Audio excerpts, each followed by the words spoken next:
Hello friends, today we will start the chapter 14 direct and inverse proportion from question number 12.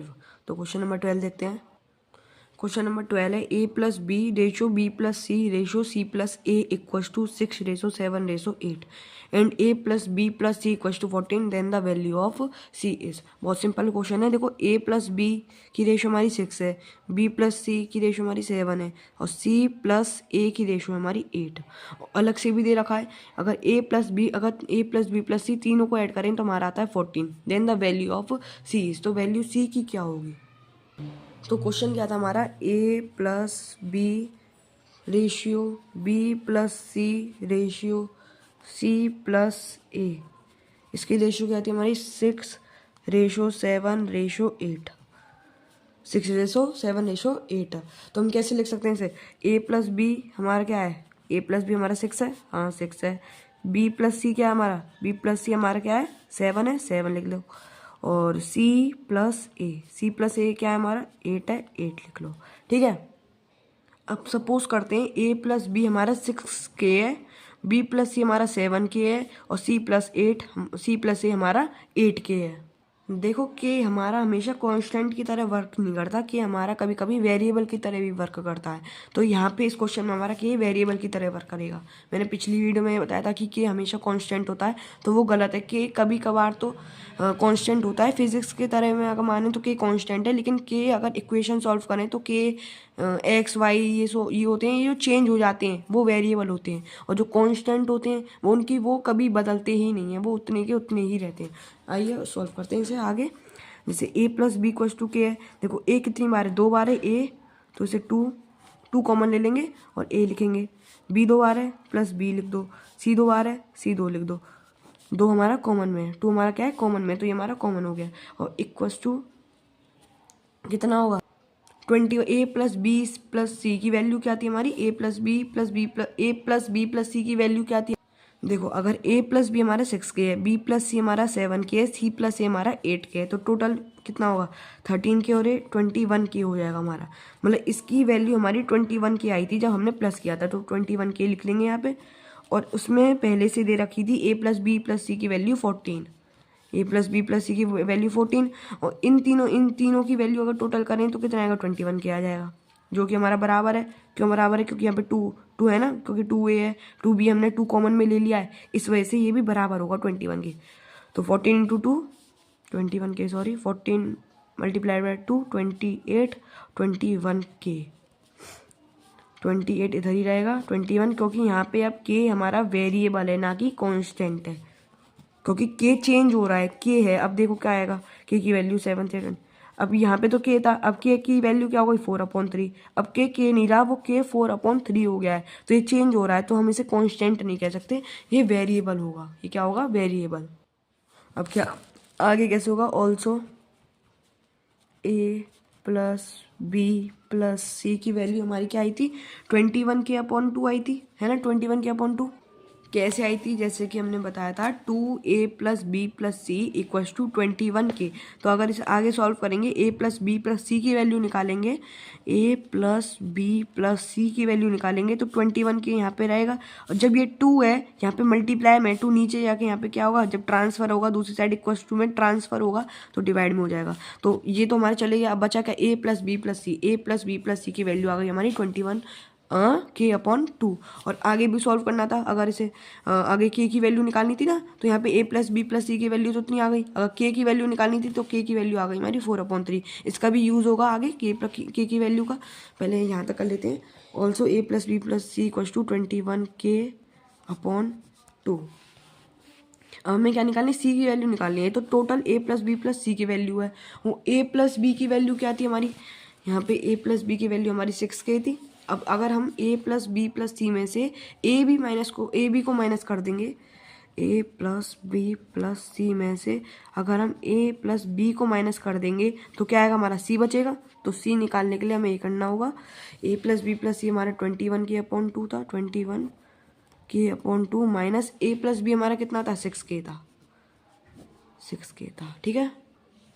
तो यहाँ पे c की value निकालनी है, तो c की वैल्यू निकालने के लिए अभी हमने किया था 21k/2 माइनस ए प्लस बी हमारा होता है 6k। उसमें लिख रहा था पहले से ही, जब तो मैंने के कांस्टेंट करवाया इसमें, के वेरिएबल है।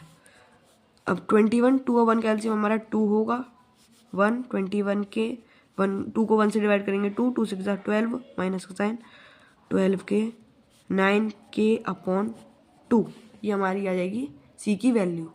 आपको इन क्वेश्चन को सॉल्व करने से पहले ये पता होना चाहिए कांस्टेंट क्या होता है, वेरिएबल क्या होता है। कांस्टेंट वो होता है जो कि जिसकी वैल्यू कभी चेंज ना हो, उतने का उतना ही रहे, और वेरिएबल वो होता है जिसकी वैल्यू चेंज हो सकती है।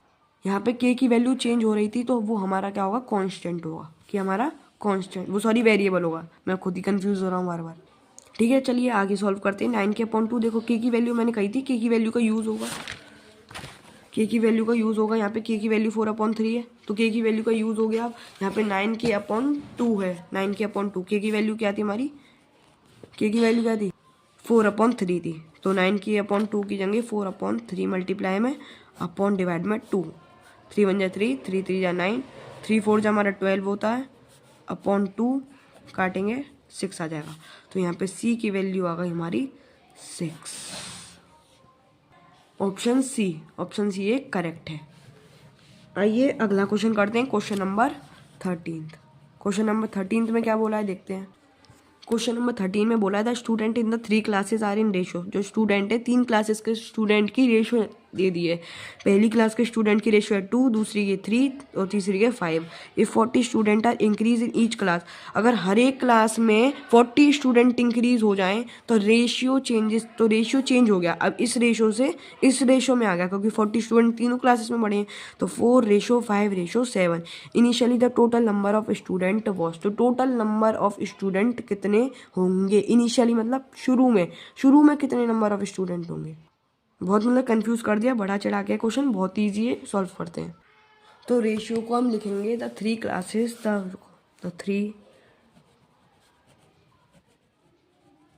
The three classes had, ratio में दे रखे थे तो हम उसे के की फॉर्म में लगा लेंगे, 2k 3k और ये 5k। ये समझ में आ रहा है क्या लिखा है, ये रेशियो लिखे हैं। पहली क्लासेस का रेशियो 2 था, दूसरी का 3 था और तीसरी का 5 था, तो हमने इसे के में लिया है, 2k 3k 5k। लेकिन क्या हुआ, उसमें 40 स्टूडेंट हर एक क्लासेस में बढ़ गए, तो 2k में 40, 3k में 40 ऐड कर देंगे और 5k में 40 ऐड कर देंगे।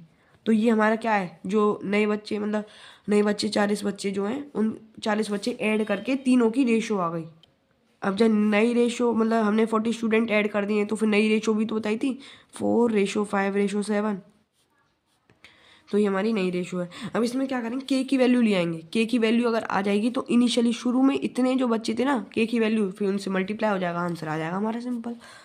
तो के की वैल्यू लाने के लिए किसी भी दो क्लासेस के बच्चों को ले लो, इसको ले लो उसको ले लो, के की वैल्यू तो आनी है हमारी, तो हम पहली और दूसरी को ले लेते हैं 2k/40, 3k/40, 2k + 40/3k + 40, तो 4/5। ठीक है, अब मल्टीप्लाई हो जाएगा, 2k को 5 से मल्टीप्लाई करेंगे 10k आएगा, 40 को 5 से मल्टीप्लाई करेंगे 200 आएगा, 4 को 3 से मल्टीप्लाई करेंगे 12k आएगा, क्रॉस मल्टीप्लाई हो जाते हैं ना ये, और 40 को 4 से मल्टीप्लाई करेंगे 160 आएगा। ठीक है, 160 मल्टीप्लाई करके देख लेना यहाँ पे, 200 अपनी प्लेस पे लेने दो, माइनस का जब ये इक्वल्स टू है, जो वेरिएबल्स होते हैं वो एक जगह आ जाते हैं और कांस्टेंट एक जगह चले जाते हैं। चलो यहाँ पे वेरिएबल कांस्टेंट छोड़ो, ये जो के वाली वैल्यू होती है ना, के ABCD जो अल्फ़ाबेटिक होती हैं वो एक जगह ले लो, और ये जो न्यूमेरिक वैल्यू होती हैं वो एक जगह ले लेते हैं। ये कांस्टेंट और वेरिएबल यहाँ पे ऐसे गलत हो जाएगा। 12k माइनस यहाँ पे ये प्लस का है, इक्वल्स टू के इधर ट्रांसफर होगा तो माइनस का हो जाएगा, माइनस के 10k। सिंपल है, माइनस कर देंगे 40 आ जाएगा, 12k में 10k माइनस कर देंगे तो 2k आ जाएगा। के की वैल्यू हमारी आसानी से आ जाएगी, के की वैल्यू आ गई 40/2, काट देंगे तो के आ जाएगा हमारा 20, के की वैल्यू आ जाएगी 20। के की वैल्यू आ गई। अब शुरू में कितने बच्चे थे, शुरू में मैंने लिए थे 2K 3K 5K, फिर बाद में हो गए थे 2K + 40 3K + 40, जब 5K + 40, जब 40 स्टूडेंट ऐड हुए थे। तो शुरू के इनिशियली मतलब शुरू के बच्चों की निकालनी है रेशियो में। तो के मतलब के की वैल्यू हमारी 20 थी, के मतलब के की वैल्यू 20 आ गई। तो पहली क्लासेस के रेशियो लगाते हैं, रेशियो या फिर number of students in first class. तो 2 × 20, के इक्वल्स टू हमारा 20 था इसलिए, तो 20 को 2 से मल्टीप्लाई करेंगे 40 आ जाएगा। तो इसी तरह सेकंड क्लास के निकाल ले रहे हैं।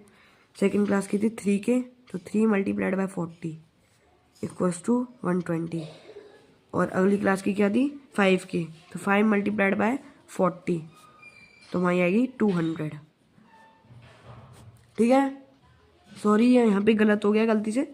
वो के की वैल्यू तो हमारी 20 आई थी, तो 20 से तो मल्टीप्लाई होगा क्योंकि इसमें 2K है 3K है और 5K है। तो 2 को अगर 20 से मल्टीप्लाई करेंगे, यहीं पे कर ले रहे हैं, 2 को 20 से मल्टीप्लाई करेंगे तो 40 आएगा, 3 को 20 से मल्टीप्लाई करेंगे तो 23 या 60 आएगा, 5 को 20 से मल्टीप्लाई करेंगे तो 100 आएगा। अब इसमें पूछा टोटल नंबर ऑफ स्टूडेंट क्या थे तीनों क्लासेस में, तो क्या थे वो total number of student 40, sorry यहाँ पे 60 होना था, यहाँ पे 20 से मल्टीप्लाई किया मैंने, गलती हो गई, यहाँ पे 20 से मल्टीप्लाई था, यहाँ पे 100 होना था।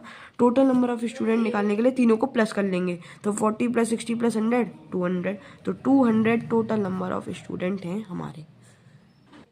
200 कौन से ऑप्शन में, ऑप्शन नंबर डी करेक्ट है। तो आज की वीडियो में बस इतना ही, मिलते हैं अगली वीडियो में, तब तक के लिए थैंक यू।